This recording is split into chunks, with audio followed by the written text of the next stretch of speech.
Le Seigneur soit avec vous. Et avec votre esprit. Évangile de Jésus-Christ selon saint Luc. Gloire à toi, Seigneur.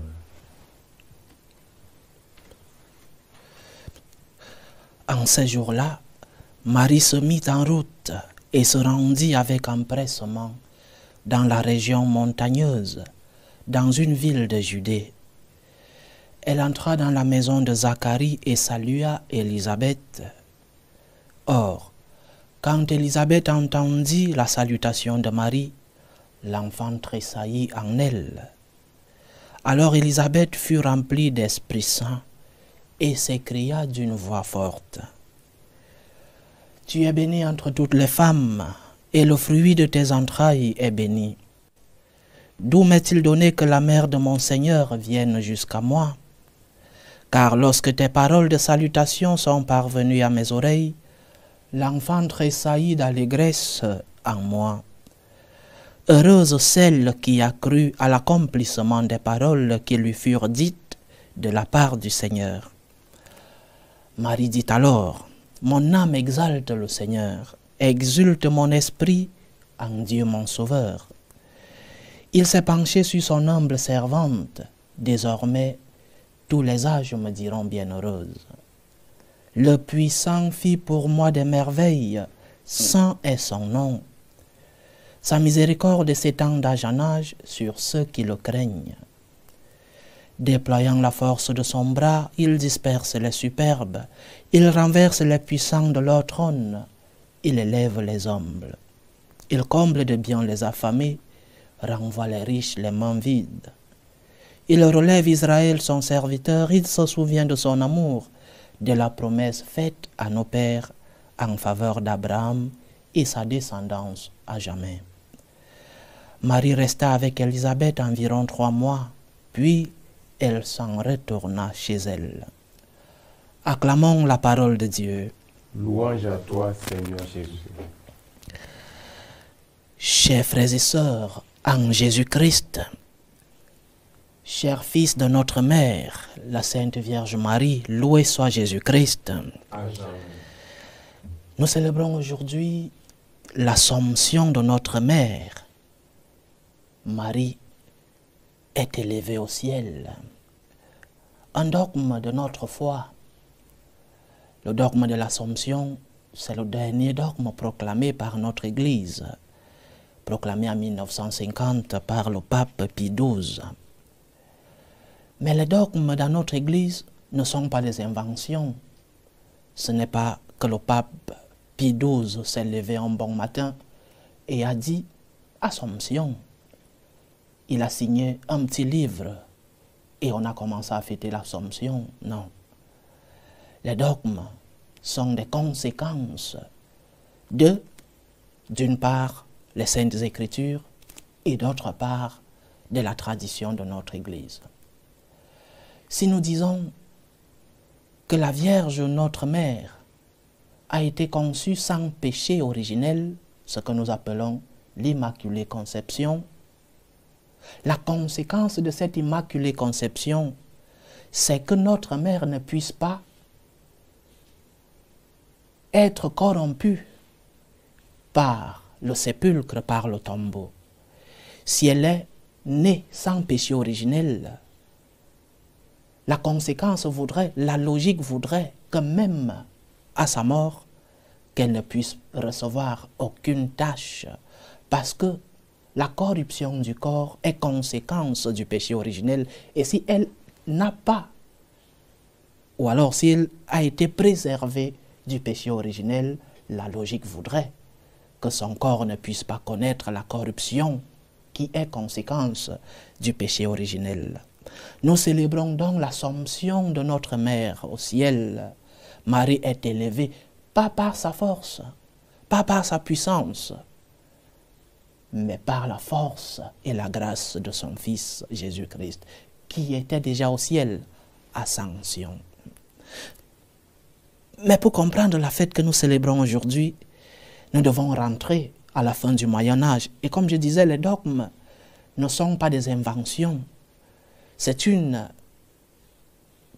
piété populaire qui, tout au long des siècles, est vécu par un peuple. Et ce que le pape fait, ce n'est qu'une signature, une confirmation de ce qui est déjà vécu par le peuple. Et donc, l'Assomption de Marie a toujours été vue dans notre Église comme un honneur que nous faisons à notre mère, l'Immaculée Conception. Si Marie a été préservée du péché originel, la logique, c'est qu'elle puisse être au ciel sans péché, sans avoir connu la corruption de la terre. Mais pour comprendre, je reviens, la fête que nous célébrons aujourd'hui, nous devons rentrer à la fin du Moyen Âge et méditer sur ce qu'un des grands franciscains disait de la fête de l'Immaculée Conception et de la conséquence de cette Immaculée Conception. Il s'appelait Jean Dunscott, amoureux de la Vierge Marie, comme tous les franciscains.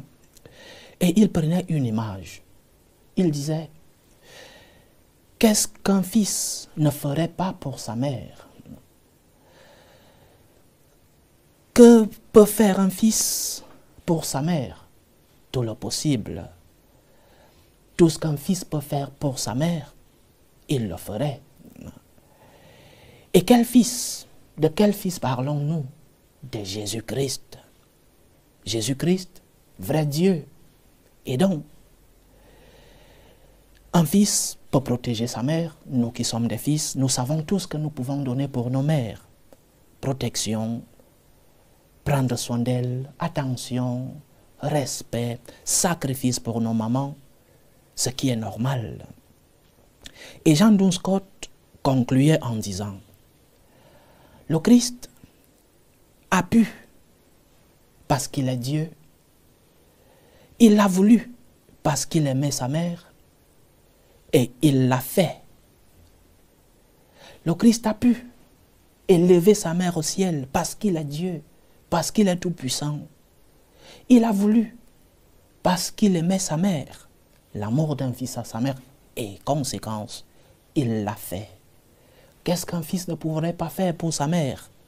Et un fils comme Jésus-Christ, il a pu, comme vrai Dieu, il l'a voulu, comme vrai fils qui aime sa mère, et il l'a fait. Il a aimé, il a élevé sa mère au ciel. Il a pu, il l'a voulu, et il l'a fait. Il a préservé sa mère du péché originel, Immaculée Conception. Il a préservé sa mère de la corruption de la terre, Assomption de Marie au ciel. La Vierge est au ciel par la grâce, par le pouvoir, par la volonté et par les faits de son Fils. Il a pu, il a voulu et il l'a fait. La Vierge est au ciel parce que le Christ, son Fils, l'a voulu, parce que le Christ, son Fils, a pu et parce que le Christ, son Fils, l'a fait. Ceci, c'est l'explication du dogme, le dogme de l'Assomption de notre Mère au ciel. L'Assomption, je répète, est conséquence de l'Immaculée Conception. Nous fêtons l'Assomption de Marie parce qu'elle a été préservée du péché originel. Les conséquences, ce corps immaculé ne pouvait pas connaître la corruption du tombeau. Mais quelles sont les conséquences dans nos vies comme chrétiens? Parce qu'il est facile d'expliquer le dogme. Mais si ce dogme n'a rien à voir dans nos vies, c'est un dogme vide.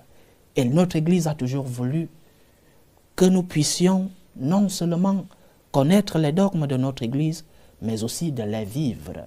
Qu'est-ce que le dogme de l'Assomption de Marie nous enseigne? Nous, fils de Marie, et nous, frères de Jésus-Christ. Nous vivons sur la terre, parfois avec nos angoisses, avec nos peurs, avec nos tristesses, avec nos joies bien sûr, nos succès. Mais parfois nous perdons de vue une autre dimension de notre être.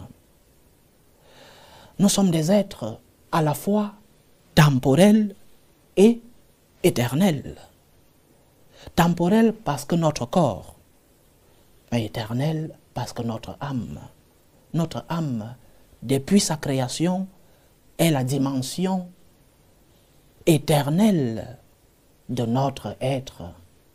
Depuis notre création, notre âme a reçu cette dimension d'éternité. Elle ne mourra jamais.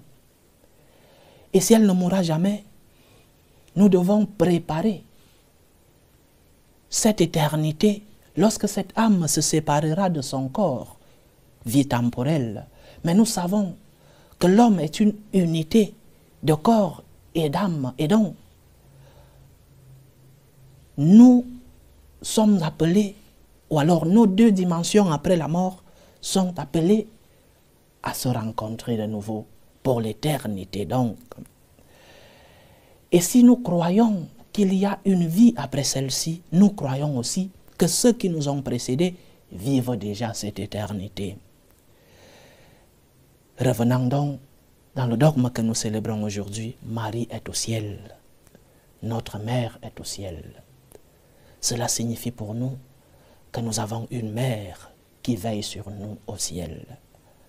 Lorsque tu es dans la tristesse, lorsque tu es dans l'angoisse, lorsque tu es dans les peurs de ta vie, dans les doutes dans ta vie, souviens-toi que tu as une mère au ciel. De même que nous disons, comme Jean Duns Scott, qu'est-ce qu'un fils ne pourrait pas faire pour sa mère? De même pouvons-nous dire, qu'est-ce qu'une mère ne pourrait pas faire pour son fils? Qu'est-ce que la Vierge ne pourrait pas faire pour nous? Qu'est-ce que la Vierge ne pourrait pas donner pour nous? Nous avons une mère au ciel. Nous avons une avocate au ciel. Nous avons quelqu'une qui veille sur nous, qui a été de notre race, mais qui est la mère de Dieu. Nous avons une grande avocate au ciel. Dans tes tristesses, souviens-toi que tu as une mère qui te console depuis le ciel. Dans tes angoisses, souviens-toi que tu as une mère qui te berce depuis le ciel. Dans tes doutes, dans tes épreuves, souviens-toi que tu as une avocate pour toi au ciel. C'est notre espérance. Le chrétien n'est pas seul dans ses combats. Le chrétien, en plus de recevoir la consolation, la force de notre Seigneur lui-même, le chrétien a une mère au ciel. Comme le Seigneur le disait à Saint Jean au pied de la croix, « Fils, voilà ta mère. » Et notre mère veille sur nous, ici sur la terre, et elle nous prépare une place au ciel. C'est ce que nous disons lorsque nous prions le « Je vous salue Marie ». C'est ce que nous disons lorsque nous prions notre mère. Nous savons qu'elle nous préserve du mal ici sur la terre. Et nous savons aussi qu'elle nous garde une place au ciel. Je vous salue Marie, disons-nous. Elle est pleine de grâce et elle nous partage ses grâces. Le Seigneur est avec elle et elle partage cette présence du Seigneur avec nous. Elle est bénie et nous savons que ces bénédictions qu'elle a reçues, nous aussi, nous les recevons. Nous avons lu dans l'évangile d'aujourd'hui comment elle proclame le Magnificat en proclamant les merveilles du Seigneur dans sa vie. Alors, sache proclamer les merveilles du Seigneur dans ta vie comme la Vierge Marie. Sache proclamer les merveilles du Seigneur dans ta vie. Reconnais ce que le Seigneur fit pour toi.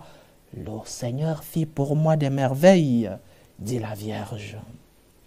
Si tu ne sais pas proclamer les merveilles du Seigneur, comment vas-tu vivre l'imitation de la Vierge?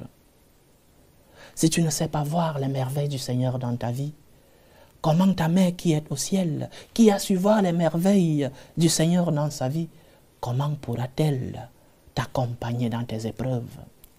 Parce que l'épreuve nous aide aussi à nous rappeler des merveilles que le Seigneur fit pour nous. Nous avons une mère au ciel, mais nous avons une mère qui nous accompagne aussi sur la terre.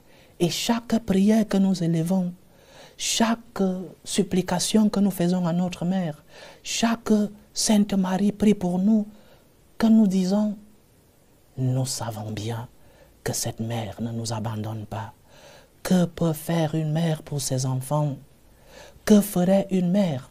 Que ne ferait pas une mère pour que ces enfants que nous sommes puisse recevoir tout ce qu'elle a reçu, elle. Les mamans, vous avez l'expérience de ce que la Vierge a pu faire pour son fils et ce qu'elle peut faire pour nous. Que ne ferait pas une mère pour ses enfants?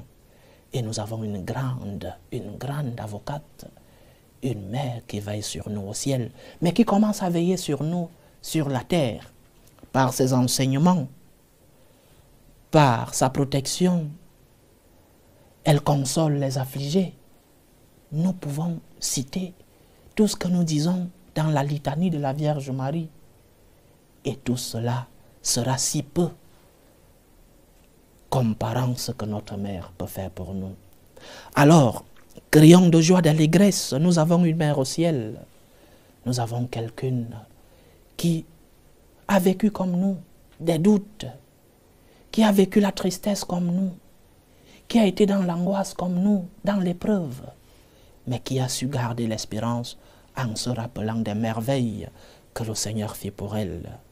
Imitons la Vierge Marie, imitons-la dans la protection de son Fils, l'amour qu'elle a eu pour son Fils. Imitons-la dans la force qu'elle a eue de porter sa croix. Imitons-la dans son amour envers le Seigneur et dans sa gratitude. Le puissant fit pour moi des merveilles. Souviens-toi des merveilles que le Seigneur a fait dans ta vie et tu seras comme la Vierge, bénie, remplie de grâce. Tu seras comme la Vierge au ciel lorsque ton heure arrivera. Ne l'oublions pas, nous avons une mère au ciel qui veille sur nous, qui nous attend lorsque l'heure arrivera, mais qui commence à veiller sur nous sur la terre. Chaque Je vous salue Marie, chaque Sainte Marie prie pour nous, c'est un lien d'amour que nous fixons avec notre mère, la Sainte Vierge Marie. Que la Vierge intercède pour nous au ciel, qu'elle nous accompagne dans nos épreuves sur la terre. Loué soit Jésus-Christ. À jamais.